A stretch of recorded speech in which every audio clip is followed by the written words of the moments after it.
Não temais os que matam o corpo, mas não podem matar a alma. Não pode matar. A alma não pode morrer. A fala do pastor Elias, em um dos debates no programa Vejam Só, com o Ezequiel Gomes, ele disse o seguinte: a alma não pode morrer. De acordo com Mateus capítulo 10 e o versículo 28, a alma não pode morrer. Será mesmo que a alma não pode morrer? Olá, tudo bem? Eu me chamo Rafael Kowalski e você está no canal Raciocínio Teológico.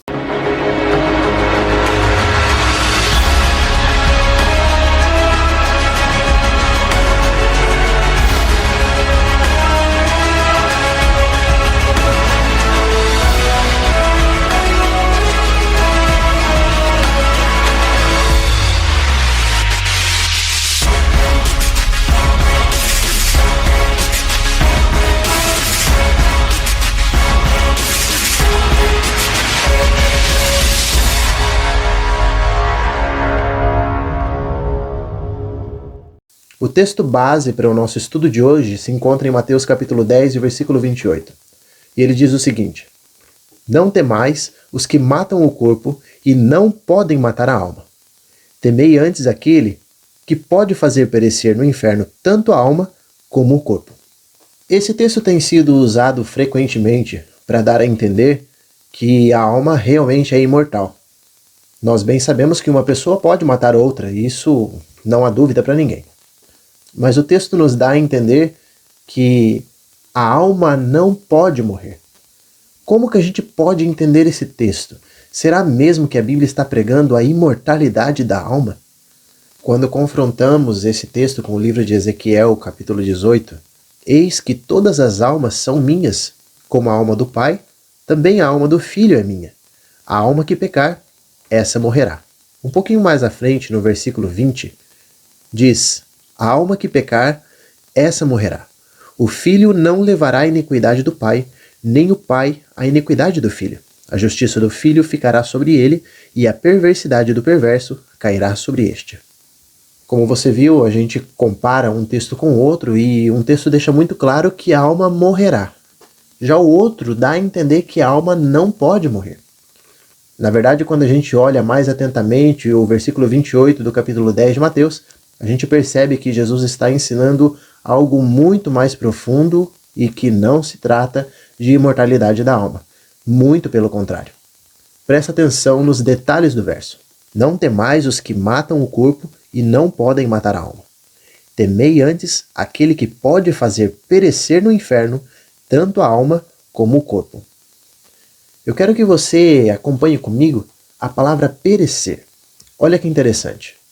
Deus coloca em contraste aqueles que matam o corpo e aquele que faz perecer tanto o corpo como a alma. Qual é a diferença de matar para fazer perecer? Bom, matar, a palavra já é muito clara, mas se a gente colocar essa palavra em contraste com a palavra perecer, a gente consegue descobrir um pouco mais do que Jesus quis dizer.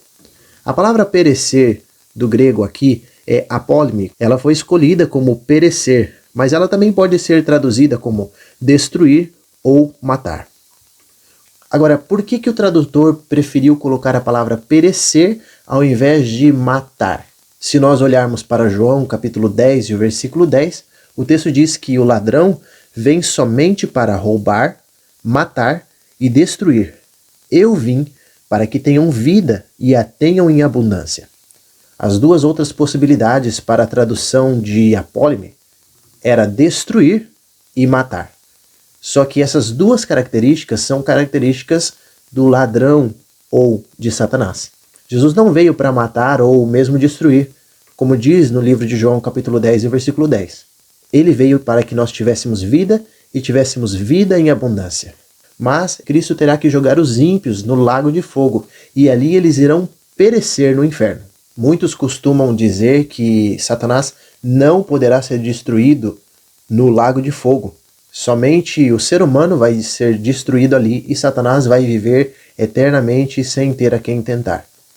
Isso não faz muito sentido, porque quando a gente olha para Mateus, ali diz: então o rei dirá também aos que estiverem à sua esquerda: Apartai-vos de mim, malditos, para o fogo eterno, preparado para o diabo e seus anjos. O texto deixa muito claro que o lago de fogo, na verdade, foi preparado para Satanás e os seus anjos, e não para as pessoas. Só que os ímpios são separados dos justos e são lançados no lago de fogo, que na verdade havia sido preparado para Satanás e os seus anjos. Ou seja, se esse lago de fogo foi preparado para Satanás e seus anjos, então sim, eles serão destruídos ali.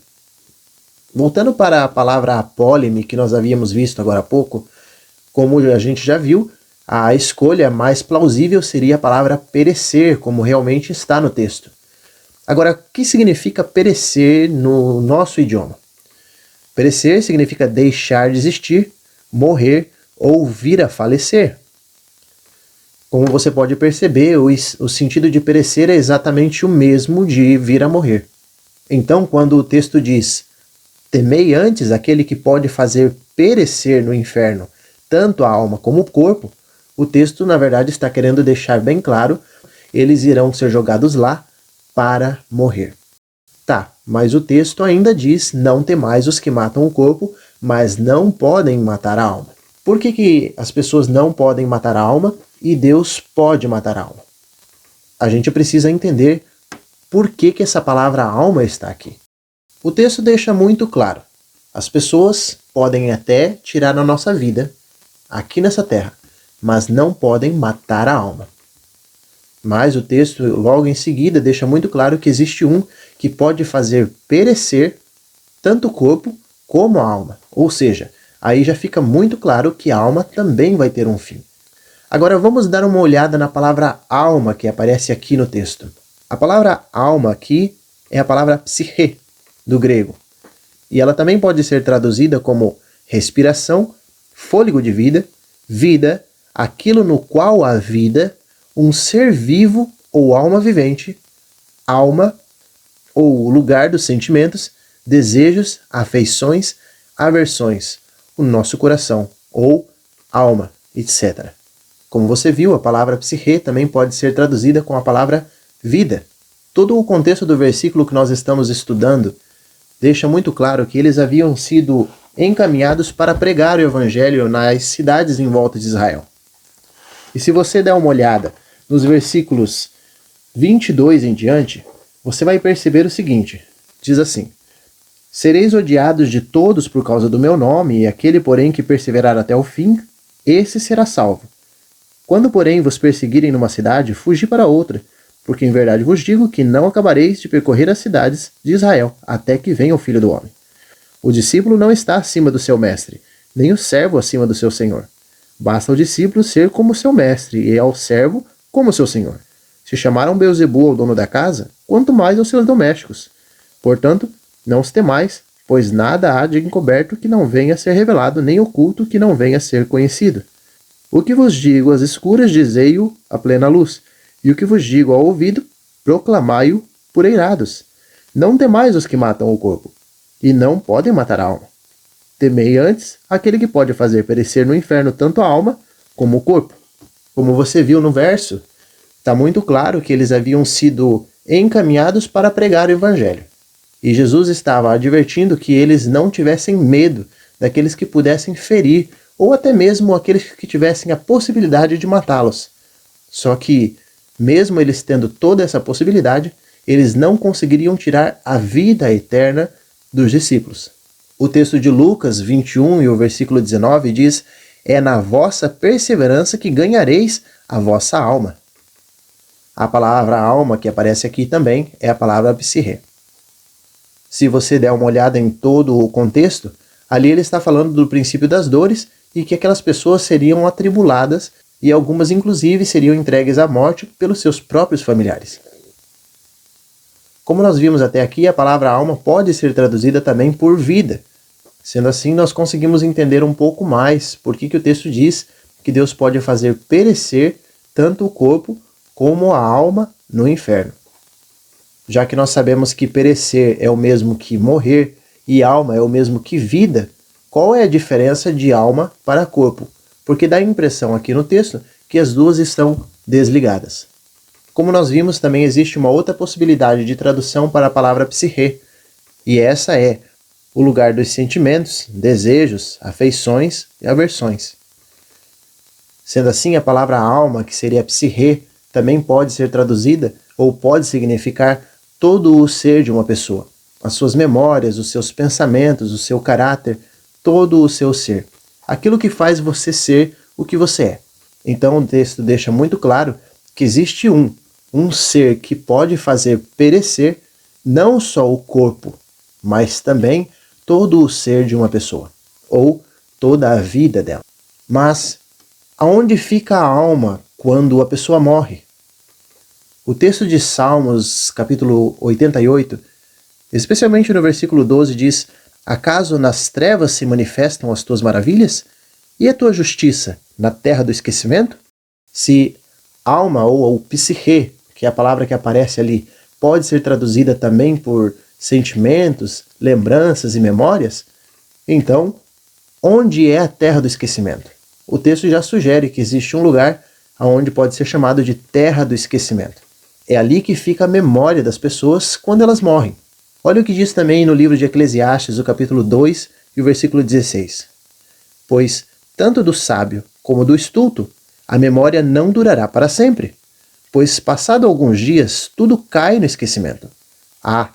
Morre o sábio, e da mesma sorte o estulto. Como você viu, o texto deixa muito claro que a memória não durará para sempre, e tudo cai no esquecimento. No capítulo 9, versículo 4, também de Eclesiastes, fala um pouquinho mais sobre isso. Diz: para aquele que está entre os vivos, há esperança, pois mais vale um cão vivo do que um leão morto. Porque os vivos sabem que hão de morrer, mas os mortos não sabem coisa nenhuma. Nem tampouco terão eles recompensa, porque a sua memória jaz no esquecimento. Amor, ódio e inveja, para eles já pereceram, para sempre. Não têm eles parte em coisa alguma do que se faz debaixo do sol.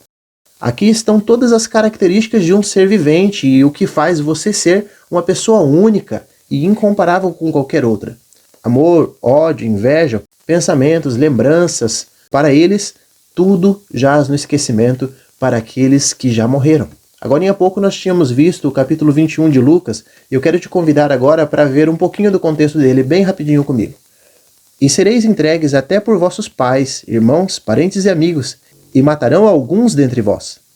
De todos sereis odiados por causa do meu nome. Contudo, não se perderá um só fio de cabelo da vossa cabeça. É na vossa perseverança que ganhareis a vossa alma. Bom, o texto deixa muito claro que havia possibilidade de alguns deles, inclusive, serem mortos, mas, por incrível que pareça, logo na seguida diz que nenhum só fio de cabelo seria perdido deles. E o texto ainda diz que é na perseverança que eles ganhariam a vossa alma, ou a vossa vida. Como nós vimos até agora, é impossível que haja vida fora do corpo.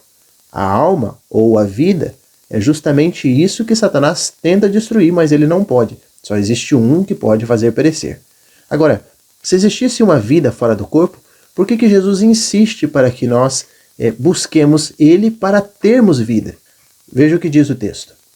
Respondeu-lhe Jesus: em verdade vos digo, se não comerdes a carne do Filho do Homem e não beberdes o seu sangue, não tendes vida em vós mesmos. O texto realmente deixou muito claro. Nós não temos vida em nós mesmos. Não existe essa história de alma imortal. Isso é impossível. Sem Cristo nós não temos vida.